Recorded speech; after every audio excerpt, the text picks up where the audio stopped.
നമ്മുടെ കേരളത്തിൽ നേരിട്ട വലിയൊരു പ്രകൃതി ദുരന്തമാണ് മുണ്ടക്കൈ ചൂരൽമല ഉരുൾപൊട്ടൽ. വളരെ കേരളം ഞെട്ടിയ ഒരു സാഹചര്യം തന്നെയാണ്.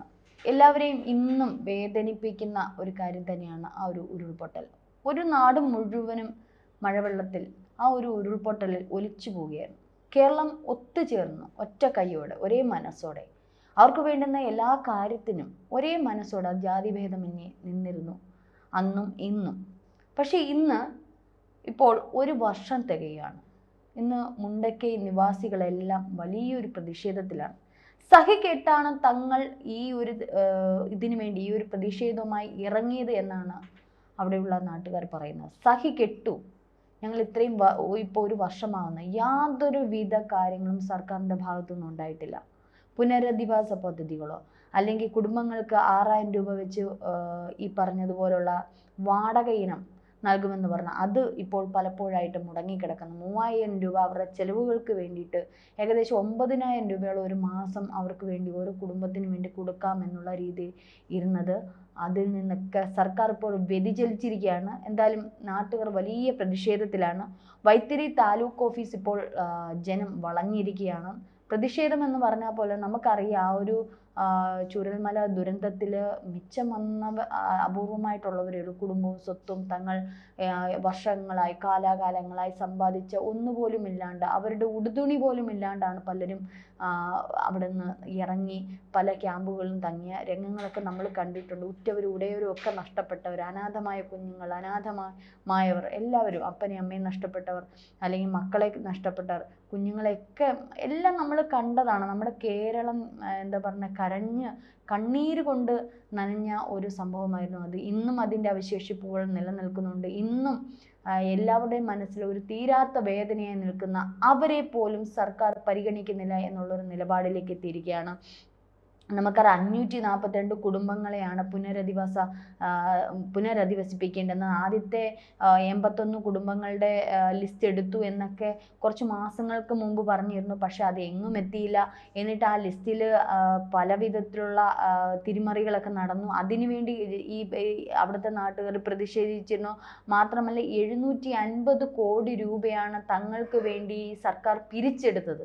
ചില്ലറ തുകയൊന്നുമല്ല. കാരണം നമുക്കറിയാം, നമ്മൾ ഓരോ വ്യക്തികളും, ഒരു കുഞ്ഞു കുട്ടി പോലും തൻ്റെ കുടുക്ക പൊട്ടിച്ച് അവർക്ക് വേണ്ടിയിട്ട് ആ തുക മുഖ്യമന്ത്രിയുടെ ദുരിതാശ്വാസ ഫണ്ടിൽ നൽകിയ രംഗങ്ങളൊക്കെ നമുക്കറിയാം. വിദേശങ്ങളിൽ നിന്ന് എത്രയോ ഫണ്ടുകളാണ് ഒഴുകിയെത്തിയത്. ഏകദേശം 750 കോടി എന്നൊക്കെ പറയുന്ന അവർ പറയുന്ന ഒരു എമൗണ്ട് മാത്രമാണ്. അത്രയും കോടി കേന്ദ്ര സർക്കാരിൻ്റെ ഫണ്ട്.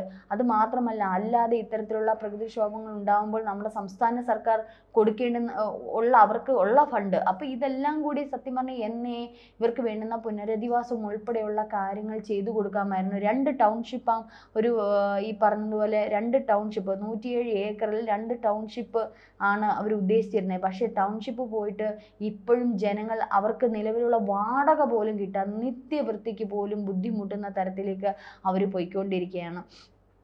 ചില ബാങ്കുകളൊക്കെ ഇവർക്ക് ലോണുകളും മറ്റുള്ള കാര്യങ്ങളും ഒക്കെ എടുത്തിട്ടുണ്ടെങ്കിലും അത് പൂർണ്ണമായും അടച്ച് തീർക്കണം. അവർക്ക് കാലാവധി മാത്രമാണ് നീട്ടിക്കൊടുത്തത്. ശരിക്കും പറഞ്ഞാൽ നമ്മളുടെ ഒരു സ്വത്ത്, നമ്മൾ ഒരു ജന്മം ഉണ്ടാക്കിയത് മൊത്തം ഒലിച്ചു പോകുമ്പോൾ പിന്നെ അവിടെ നമ്മൾ ഒരു ബിഗ് സീറോയാണ്. നമ്മുടെ കുടുംബം, നമ്മുടെ എല്ലാം നഷ്ടപ്പെട്ട് നമ്മൾ നിൽക്കുന്ന ഒരു അവസ്ഥ നമ്മൾ ഓരോരുത്തരും ചിന്തിക്കേണ്ടുന്നതാണ്. പക്ഷേ സർക്കാർ ഇതൊന്നും കാണാതെ അവരുടെ ആഘോഷ പരിപാടികളും അവരുടെ 4ാം വാർഷിക ആഘോഷങ്ങളും വേടനെ വെച്ചുള്ള റാപ്പ് മ്യൂസുകൾ ചെയ്യാനും അല്ലെങ്കിൽ ഈ പറഞ്ഞ കോടികൾ ചെലവാക്കി ഡോക്യുമെൻ്ററി, ദ ലെജൻഡ് എന്ന് പറഞ്ഞ മുഖ്യമന്ത്രിയുടെ ഡോക്യുമെൻ്ററി നിർമ്മിക്കാൻ ലക്ഷങ്ങൾ ചെലവാക്കി നിർമ്മിക്കാനും ഒക്കെ ഇവർക്ക് ഫണ്ടുകളുണ്ട്. പക്ഷേ ഈ പാവങ്ങളെ കാണാനോ അത് അവരുടെ ആരുടെയും ഔദാര്യമല്ല, ഒരാളുടെ മുഖ്യമന്ത്രിയുടെയോ അല്ലെങ്കിൽ LDF സർക്കാരിൻ്റെ ഔദാര്യമല്ല മുണ്ടക്കൈ ചൂരൽമല ദുരന്ത നിവാരണവുമായി ബന്ധപ്പെട്ടുള്ള കാര്യത്തിൽ ഏർപ്പെടുന്നത്. ഇത് ജനം അവർക്ക് വേണ്ടി കൊടുത്തതാണ്. ജനങ്ങളിൽ നിന്ന് പിരിച്ചെടുത്ത തുകകളുണ്ട്, കേന്ദ്ര സർക്കാർ കൊടുത്ത തുകകളുണ്ട്. ഇതൊന്നും കൃത്യമായിട്ട് വിനിയോഗിക്കാതെ ആ പാവങ്ങളെ കഷ്ടപ്പെടുത്തുന്നത് സത്യം പറഞ്ഞാൽ ഈ ശാപങ്ങളൊക്കെ എങ്ങോട്ട് കൊണ്ടുവന്ന് വെച്ച് തീർക്കുമെന്ന് ചോദിച്ചാൽ തന്നെ അറിയത്തില്ല. അത്രയ്ക്ക് ആ പാവങ്ങളെ പോലും കണ്ണടയ്ക്കുന്ന സർക്കാരാണ് നമുക്കുള്ളത്. നമ്മൾ ഈ പറയുന്ന പഹൽഗാം ഇതുമായി ബന്ധപ്പെട്ടപ്പോഴും രാഷ്ട്രീയ കളികളാണ് അവിടെ കാണുന്നത്.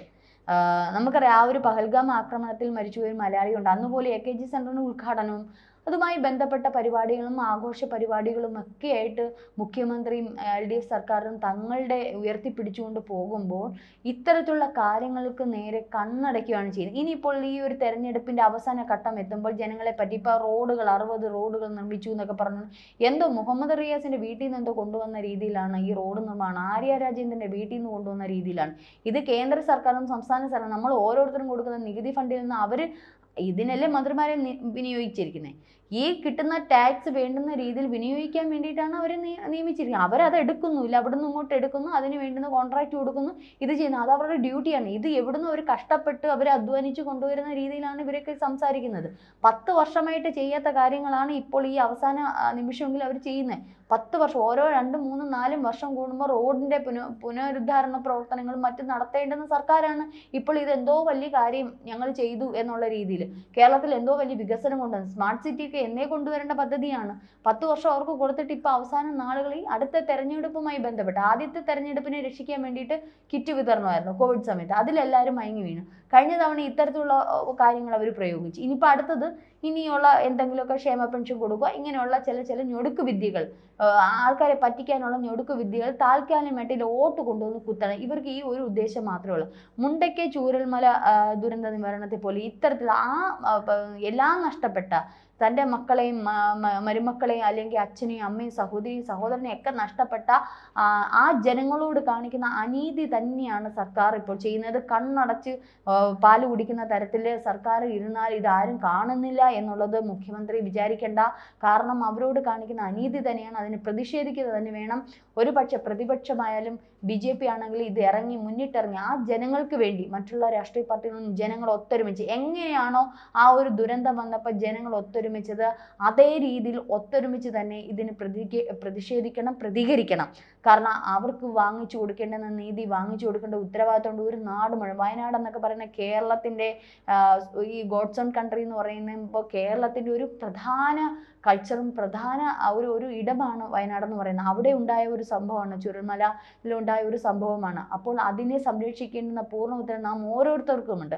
നമ്മളൊക്കെ കൊടുത്തിരിക്കുന്ന ഫണ്ടുണ്ട്. അതുകൊണ്ട് തന്നെ ഇതിന് പ്രതിഷേധിക്കേണ്ട ഉത്തരവാദിത്വം, കടമയും അതിന് വേണ്ടുന്ന സഹകരണം നമുക്ക് ഓരോരുത്തർക്കുമുണ്ട്. എന്ത് തന്നെയായാലും സർക്കാർ ഇവരോട് ചെയ്യുന്ന ഈ ഒരു അനീതി വളരെ നമുക്ക് കഷ്ടം തോന്നുന്നു. കാരണം ഈ വാടകയൊക്കെ കൊടുക്കുന്നത് കാരണം എല്ലാവരുടെയും ജീവിതം രക്ഷപ്പെട്ട് വരുന്നത്. അതിൽ പകുതിയും പേർക്ക് അംഗവൈകല്യമുള്ളവരുണ്ട്. ഈ ഒരു ദുരന്തവുമായി ബന്ധപ്പെട്ട പലവിധ അസുഖങ്ങളും ആരോഗ്യ പ്രശ്നങ്ങളുമായിട്ട് വൃദ്ധരുണ്ട്. അപ്പോൾ ഇവർക്കൊന്നും ഈ പറഞ്ഞോണം വാടക കൊടുത്തിട്ട് ഇവർക്ക് താമസിക്കാനുള്ളതോ മറ്റൊന്നും ഇവർക്കില്ല.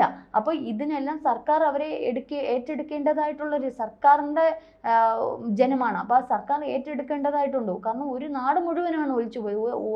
ഒരു 5-6 കുടുംബത്തിനല്ല പറ്റിയത്. ഏകദേശം 542 കുടുംബങ്ങളാണ് ഇത്തരത്തിൽ പെരുവഴിയിലായിരിക്കുന്നത്. അതിൽ പകുതിയും മുക്കാലും ആൾക്കാർ ഇവർക്ക് നഷ്ടപ്പെട്ടിട്ടുണ്ട്. അപ്പം ഈ നഷ്ടങ്ങളും ഈ സാമ്പത്തിക പരാധീനതകളും ആരോഗ്യ പ്രശ്നങ്ങളും കാരണം വലയുന്ന ഒരു വിഭാഗം ജനങ്ങളെ പോലും സർക്കാരിന് ഏറ്റെടുക്കാൻ വയ്യ എന്നുണ്ടെങ്കിൽ ഈ ഭരണത്തിൽ ഇരിക്കുന്നത് കൊണ്ട് എന്താണ്? സർക്കാരിന് ഒന്നിന് പുറകെ ഒന്നായിട്ട് തുടർച്ചയായിട്ട് പലവിധ കാര്യങ്ങൾ നടക്കുന്നുണ്ട്. ഈ എത്രയോ കോടികളാണ് ചെലവഴിച്ച് ഇവർ ഈ ഒരു 4ാം വാർഷിക ആഘോഷ പരിപാടികൾ നടക്കുന്നത്. അവർക്ക് ഈ വാടക ഇനത്തിൽ കൊടുക്കാനുള്ള മിച്ചമായിട്ടുള്ള വാടക കൊടുത്തു തീർക്കാവുന്നതേ ഉള്ളൂ. ഇതൊക്കെയാണ് ചെയ്ത് മാതൃകയാകേണ്ടത് സർക്കാർ. അല്ലാതെ ഞങ്ങൾ അത് ചെയ്തു ഇത് എന്താണ് ചെയ്തത്? എന്താണ് നിങ്ങളൊക്കെ ചെയ്യുന്നത്? നിങ്ങൾ ചെയ്യുന്നത് മറ്റുള്ള നന്മകൾ ചെയ്തുകൊണ്ട് വേണം വീണ്ടും അത് ജനങ്ങളിലേക്ക് എത്തിക്കാൻ.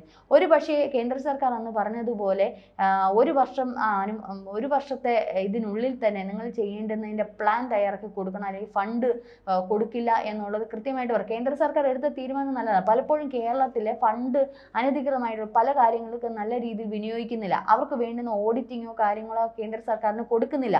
അതുകൊണ്ട് തന്നെ പലപ്പോഴും കേന്ദ്ര സർക്കാർ കേരളത്തിന് ഫണ്ട് കൊടുക്കുന്നത്. എന്നാൽ മറ്റുള്ള സംസ്ഥാനങ്ങൾ എന്തുകൊണ്ടാണ് കൊടുക്കുന്നത്? കൃത്യമായിട്ട് ഒരു പ്ലാൻ ഉണ്ട്. ഇത് ഇന്ന ടൗൺഷിപ്പിന് ഇത്ര രൂപ, ഇന്നതാണ്, കിഫ്ബിക്കാണ് കൊടുക്കുന്നത്.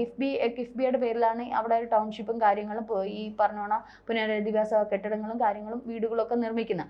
അപ്പോൾ അങ്ങനെയാണെങ്കിൽ കിഫ്ബിയുടെ ഒരു പ്ലാൻ ഉണ്ട്. അത് കേന്ദ്ര സർക്കാർ സർക്കാരിന് പ്രോജക്റ്റ് തയ്യാറാക്കി ഓഡിറ്റ് സഹിതം കൊടുത്തു കഴിഞ്ഞാൽ ഫണ്ട് കിട്ടും. ഇനി ഇത് വിനിയോഗിക്കുന്നതിനനുസരിച്ച് ഗഡുക്കൾ കിട്ടും. ഇത് ഈ ഒരു കാര്യത്തിന് മാത്രമല്ല, പലവിധ കാര്യം, റോഡുകളുടെ നിർമ്മാണത്തിനായാലും വിദ്യാഭ്യാസ കാര്യങ്ങൾക്കായാലും എന്തിനാണോ വകയിരുത്തുന്നത് അത് കൃത്യമായിട്ടുള്ള കണക്കുകൾ കേന്ദ്രത്തിനെ ബോധിപ്പിച്ചാൽ കേന്ദ്രം തിരിച്ച് കേരളത്തിനെ സഹായിക്കും.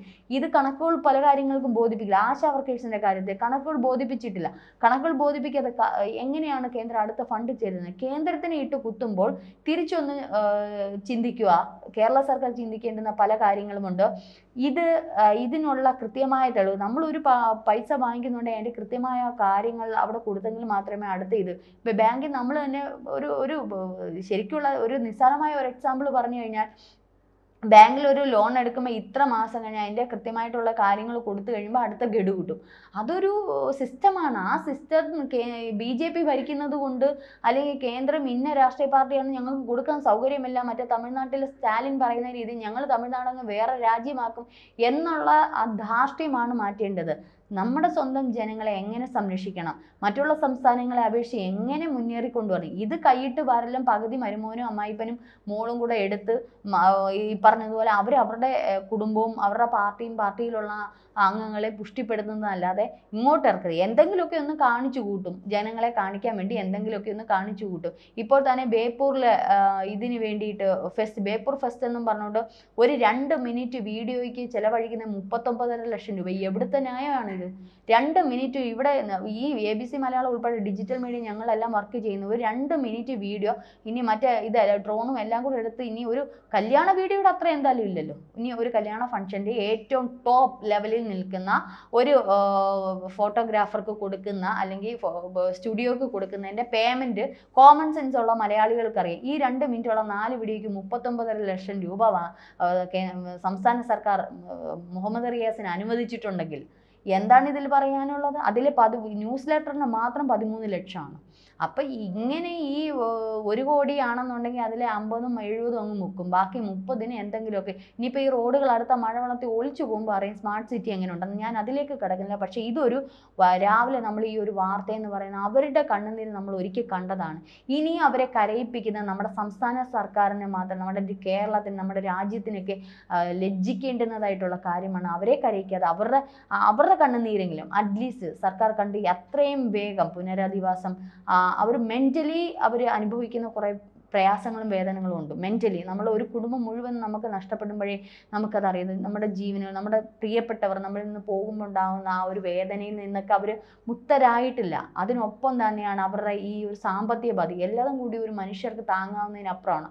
അപ്പോൾ അവരെ മാക്സിമം കൈ എടുക്കേണ്ടത്, നമ്മൾ കൈ കോർക്കേണ്ടത് നമ്മളെല്ലാവരും കൂടിയാണ്.